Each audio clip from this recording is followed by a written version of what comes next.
Mega 9 TV. ఒక పార్టీని లేకుండా చేయాలంటే దానికి సరైన నాయకత్వం లేదని ప్రజలను నమ్మించాలి.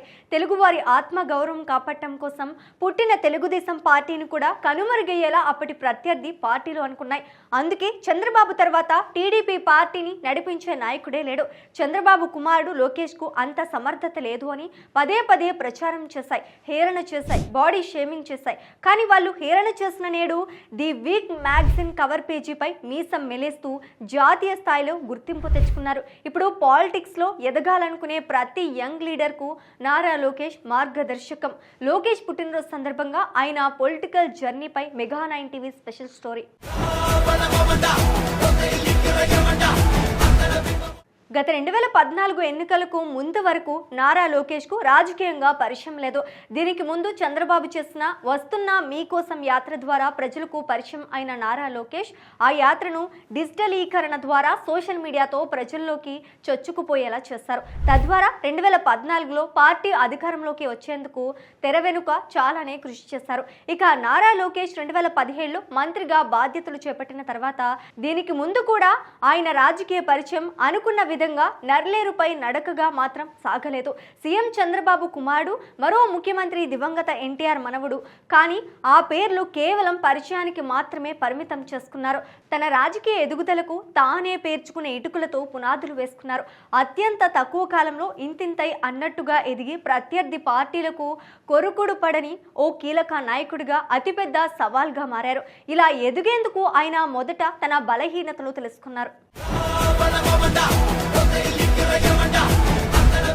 తన భాషను, శరీర ఆకృతిని హేళన చేస్తున్నారని తెలుసుకున్నారు.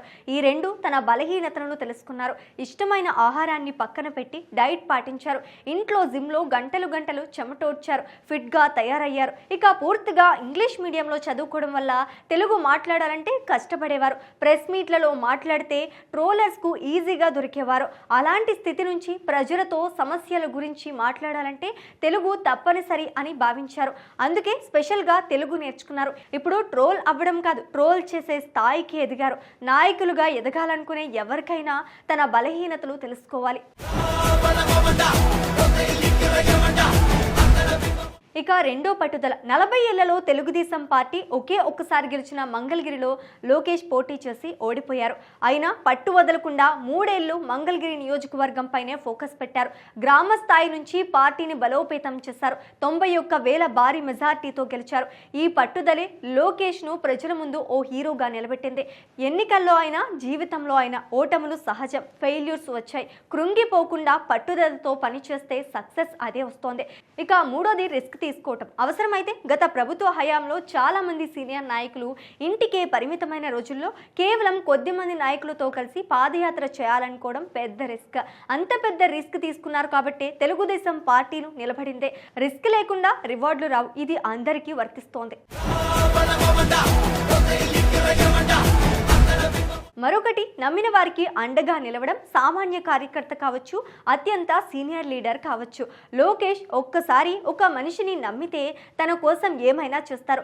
యువగలం తన వెన్నంటే ఉన్న ప్రతి ఒక్కరికి అధికారంలోకి రాగానే తగిన పదవులు ఇచ్చి అండగా నిలిచారు. ప్రతి నాయకుడు నారా లోకేష్ లాగా తన క్యాడర్కు అండగా నిలబడాలి.